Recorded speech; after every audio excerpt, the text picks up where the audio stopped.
Vas zanima, kaj smo sadili v to korito dolžine 80 cm? Najprej smo posadili prav posebne pelargonije, gre za polviseče pelargonije, reče se jim kaliope, ki se rahlo povešavo razraščajo in to je njihova odlika.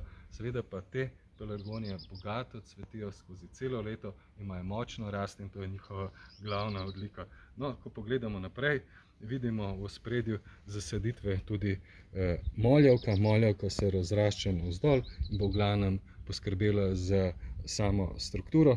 Lahko bi uporabili recimo tudi aptenijo, ki ravno tako v svetlih tonih popestri zasaditev.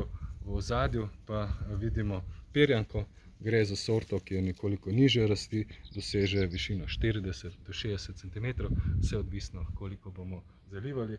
Kar se tiče zalivanja na začetku, najprej zalijemo celotno korito, previdno, počasi, da se voda dobro vpije v notranjost, kajti na ta način zemlja ne bo kradla vode sadikam.